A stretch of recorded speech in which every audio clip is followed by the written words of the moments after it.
A cheerleader without a team. One more chapter in the tragic story of the League of Canceled Cheerleaders.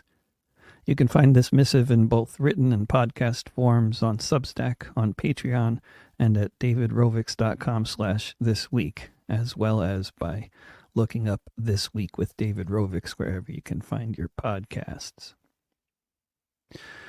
I don't remember when I first heard of or thought of the term cheerleader for the left, but that's what I always used to say I was when people would ask what I did. Sometimes people would seem perplexed. They'd see me singing at some anarchist event or some communist event. They'd get the impression that I was some kind of professional, and they'd wonder how I possibly made a living as a musician in the context of this or that group. Was I a member of this group? Depending on the group, the answer was usually no. Then what was I doing singing at their event? I'm a cheerleader for the left, I'd explain. If there are people trying to shake things up in one way or another, whether they're doing civil disobedience to try to stop a pipeline or having a protest rally against an imperial war or trespassing onto the floor of an arms factory to smash up the equipment or just having a conference in a lecture hall or any number of other initiatives, I'll write songs about the fine things they're doing and sing them at their events, along with other relevant material. My model for this career, such as it was Pete Seeger. I always thought of myself as probably having more militant politics than Pete, but the ecumenical way he did things was inspiring for me. He was a big advocate for nonviolent civil disobedience, a la Martin Luther King Jr., and is responsible for writing the version of We Shall Overcome that most of us are still familiar with from studying the history of the civil rights movement. But you'd also find Pete singing lots of songs glorifying the armed struggle of the socialists, communists, and anarchists who fought fascism in Spain, and saying nice things about all sorts of participants in rebellions and revolutions from throughout history, including very contemporary ones. Sometimes people would look at what seemed like fairly erratic behavior on the part of Pete, playing at so many different sorts of events for different sorts of groups, and they'd try to pin him down as being part of one political tendency or another. This would often be a frustrating endeavor for people, since Pete was so ecumenical in his support for what would at some point have been called movement activities, and so interested in building bridges between disparate communities that his politics could seem very slippery from the vantage point of an ideologue. In the 1940s and early 1950s, when Pete was in his 20s and early 30s, he was really famous as a member of the hit-producing folk sensation, the Weavers. Then the McCarthy era fired up and the Weavers were blacklisted from TV, banned from commercial radio, etc. So Pete spent most of his 30s, in the 1950s, making a living traveling and playing on college campuses for the sorts of student groups that weren't bothered by such bans or blacklists. Although I had never been famous, and therefore never had an opportunity to be blacklisted, coincidentally I also spent the entirety of my 30s traveling around the U.S. and playing largely on college campuses, for the sorts of student groups that were interested in the sorts of things people like Pete or I sang about. Peace, justice, equality, the environment, and things like that. I had wanted to follow in Pete's footsteps by being an ecumenical cheerleader for the left across the U.S. and elsewhere for popular struggles for the labor and environmental and peace movements, and I did just that with the aid of the student groups and the college gig economy. I didn't know it at the time, but the end of my 30s was to coincide with the end of the college gig economy, as me and my contemporaries knew it, as it had been known at least since the days when Pete was touring the campuses when he was young. The end of my 30s also happened to coincide with me becoming a parent and moving to Portland, Oregon, where Layla's mother wanted to move to go to medical school here. Before actually moving and holding down an apartment in this city, which was also before I had a kid, I had been making a habit of doing at least one, sometimes two, full-on driving tours around the country per year, where I'd go by car, stopping every few hours in a different town to do one or more gigs there, and I'd cover 25 states that way on a typical tour. The only parts of the country where I'd usually be driving more than a few hours between gigs would be the Dakotas or Nebraska. Otherwise, the gigs were everywhere, where there were colleges, and there were thousands of colleges in the United States. The year before I actually moved to Oregon, I remember as being a typical visit to this state. In the course of a week or so, I played concerts for students at Reed, at Lewis and Clark, at PSU, at some little Portland branch of the University of Oregon, along with the bigger campus in Eugene, and at the big university in Ashland as well. And that's not including the other gigs I did just over the river in Vancouver, Washington, and all over the state of Washington. I kept at the task of being a cheerleader for the left even when the college gig economy collapsed, which also coincided with the rise of social media. The college gig economy had begun to collapse before the rise of social media and was a phenomenon that was not necessarily a consequence of it. But I'm sure in many ways these things are also connected. In any case, to think of the loss of for the colleges and universities of all those people like me who used to travel and speak and perform and participate in workshops, seminars, festivals, teach-ins, etc., that used to happen regularly on college campuses throughout the country when there was the college gig economy, is really overwhelming. It's a loss that has largely gone unnoticed and unmeasured as far as I know, but I think it's been a huge one. By the time the rest of the economy for indie musicians trying to make a living in the United States collapsed with the introduction of Spotify's free tier in 2013, I had to stop doing those driving tours around the country. There were too many big spaces between gigs, and too many of the gigs I was doing were not well organized and didn't pay enough. With the college gig economy, if a gig were badly promoted and badly attended, it still paid, but that's not how it usually was outside of the colleges in the USA. I became a cheerleader for the left mainly on the internet and in some countries in Europe, where touring still works financially. 2013 was the beginning of the days for me when I began to feel like a spectator rather than a participant when it came to anything happening in the US. I would fly to other countries and do gigs for 100 enthusiastic left-wing teenagers and sing at peace or labor-related rallies for sometimes hundreds of thousands of people. Then go back to Portland to hang out with my kids and live in relative obscurity. As good as tours continued to be in other countries, I was no longer the cheerleader for the American left that I had once set out to be. But, tantalizingly, unable to tour in my own country, I regularly get word about signs of life. People report hearing my music played through sound systems before the speeches start at a rally somewhere in some part of the country I haven't been to in over a decade. I get regular messages from people asking when I might ever be playing a gig near where they live so they can come to it. Spotify reports that of my 18,000 monthly listeners, a disproportionately large number of them are Americans in their teens and 20s. With my world shrinking, at least in terms of what's happening on the ground in the United States, unable to go anywhere else very often, what I have to go on, what I see mostly, is Oregon, and especially Portland. Sometimes I start to take it personally when I never get asked to sing at a rally in this city, until I actually attend the rallies and discover that not only are there no musicians performing at all, but the sound system the organizers are using is completely inadequate for hearing someone speak, let alone hearing anyone sing. And then the pandemic hit in 2020, and here in Portland it still seems to be happening. Downtown is still a shell of what it once was, not that it was so impressive before that. And at the rallies, there's an even lower likelihood that there might be a live performer involved than there used to be. And the sound systems are still awful. I miss the cheerleader of the left role that I once had all over the U.S., and I continually try to revive my role in that regard, only to get swatted back down in one way or another when it comes to efforts here in Oregon. During the heyday of Portland Tenants United, I was providing the sound and singing a few songs at their public events, but then PTU founder Margot Black became a subject of vilification for completely bizarre and ridiculous reasons, canceled in a cancellation campaign of the sort that has become completely familiar here in Portland and many other places in left/alternative milieus in particular.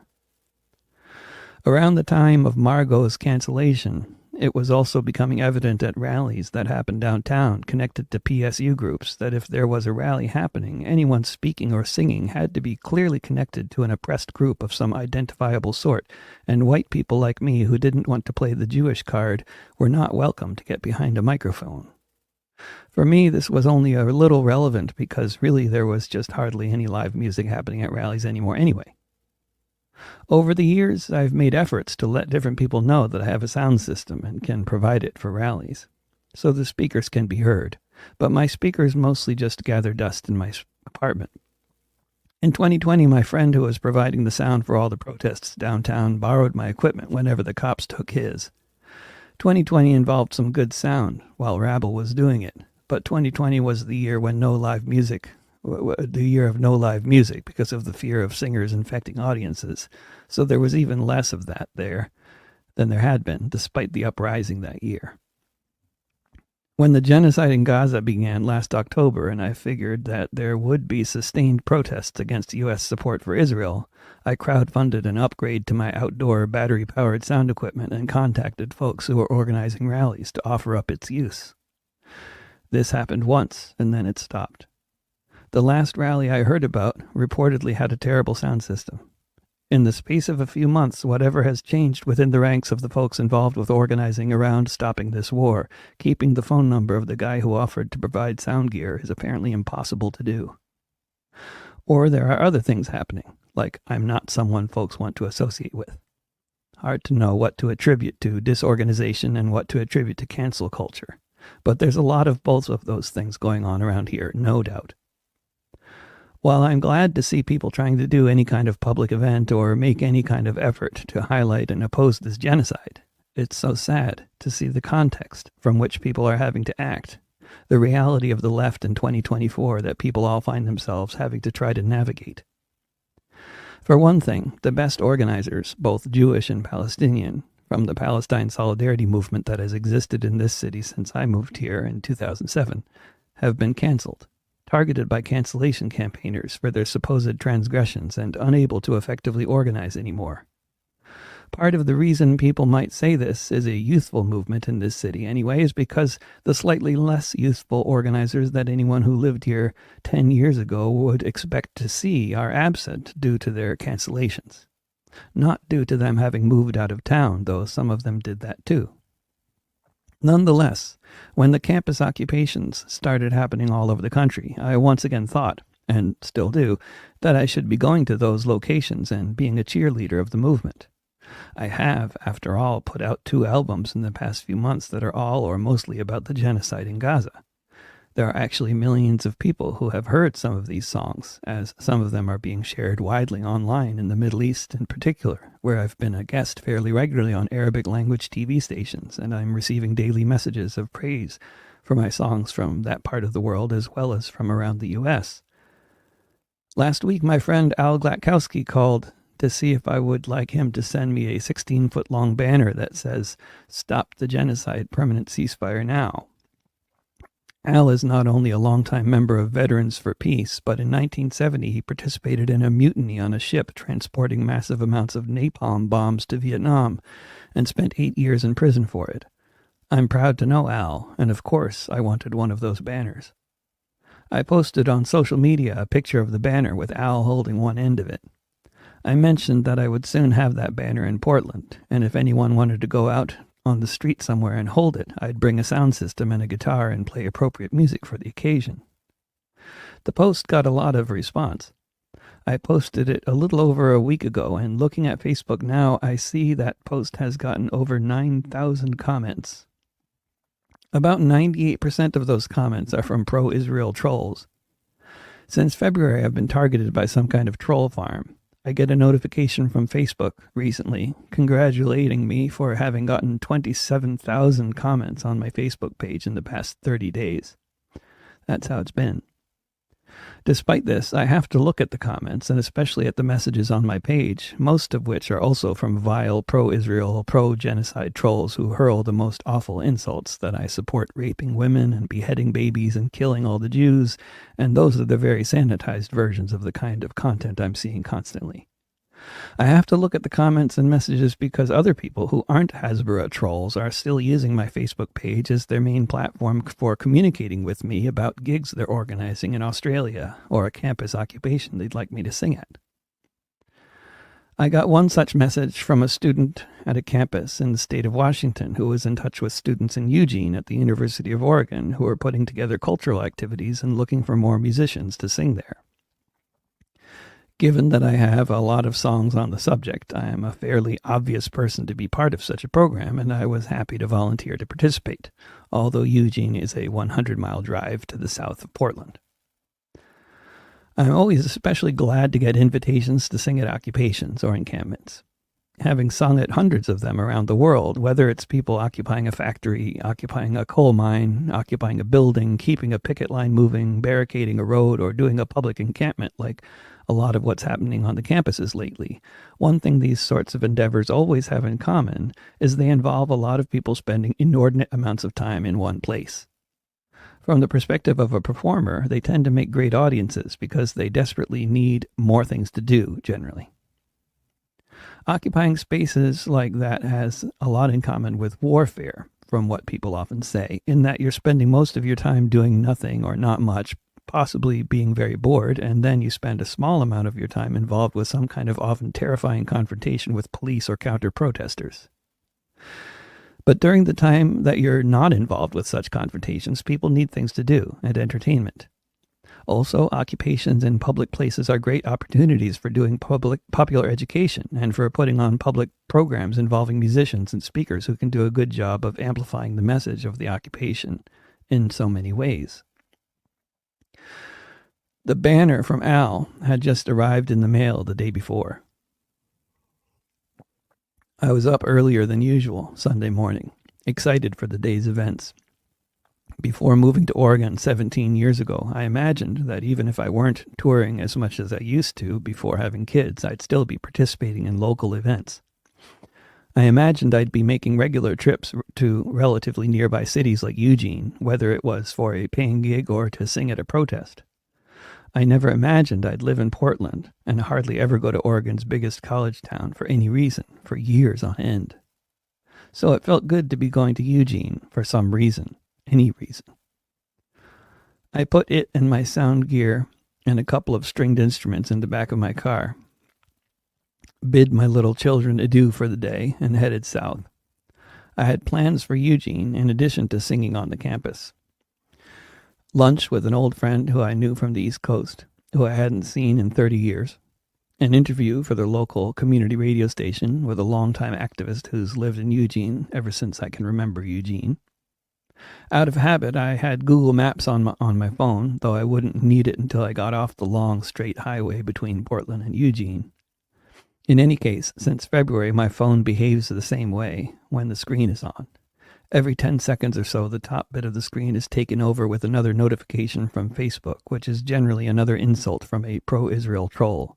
You're a terrorist. Destroy Gaza. Kill all the Palestinians. Their children deserve to die too. I hope you get beaten up by a Jew. I know I can turn off notifications, but I haven't gotten around to it yet. After having lunch with my friend just north of Eugene, I got back into my car, preparing to head to the U of O campus to set up and play for the encampment there. For all kinds of reasons, I habitually check my email inbox far too often, and I did it in the car before heading into town to find this message. Some people in JVP, Jewish Voice for Peace, brought up some concerns about associations with a white supremacist, and steering committee has decided it would be best if you didn't perform. I apologize for letting you know so late, especially if you were already on your way. There were some miscommunications and I thought someone else had contacted you. Thank you again for offering to perform, and sorry it had to be canceled. A cheerleader without a team to sing for. Instead of going to the campus, I visited my friend and longtime videographer for the left, Todd Boyle, who was going to film my concert for propaganda purposes. I did the interview at KEPW with David Zupin, and I got back in the car to make the 100-mile drive back to Portland. This morning I received a Google alert that my name had appeared in the news somewhere in the world. It was in an article in the Daily Emerald, what used to be the student paper, with an update about goings-on during week 2 of the pro-Palestine encampment on campus, updated at 1 p.m. on Sunday. The guest speaker talk that was scheduled for 2:30 p.m. with singer-songwriter David Rovics has been canceled. Talk about hasty last-minute cancellations. That's about as last-minute as it gets without being literal.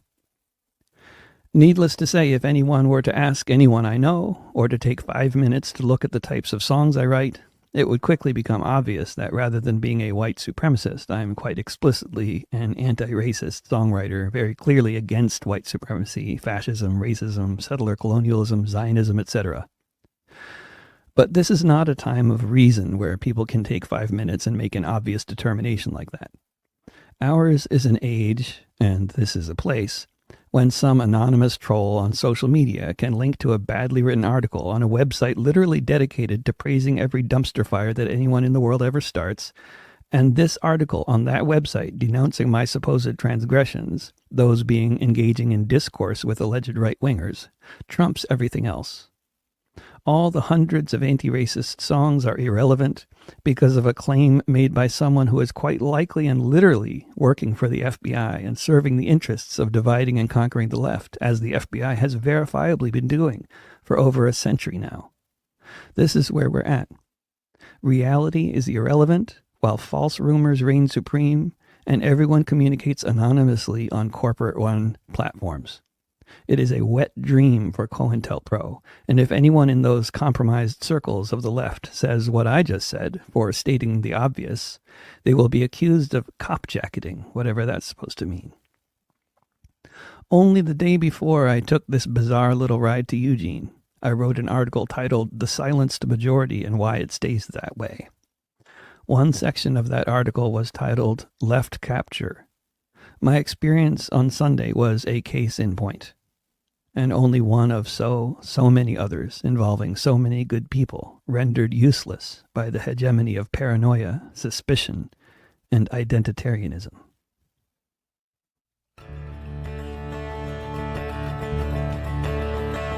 If a song could bring us together across the planet that gave us birth, to act as one, bring peace and justice all around this shattered earth. If a song could take down borders, take down fences, make them fall, liberate all those imprisoned, kept behind the ghetto walls. If a song could stop the bombs, so the next might be the last. If a song could change the future, so it won't be like the past. If a song could be a missile fired from the Iron Dome, if it could protect the children, keep them safe within their homes. If a song could raise an army and transport it on command, take us all to Palestine to defend the Holy Land. If a song could be concrete and put to use to rebuild, if it might turn back the clock, bring back all the babies killed. If a song could be a blueprint, instructions to show us how. If a song could change the world, then let us do it now. If a song could bring us together across the planet that gave us birth, to act as one, bring peace and justice all around this shattered earth.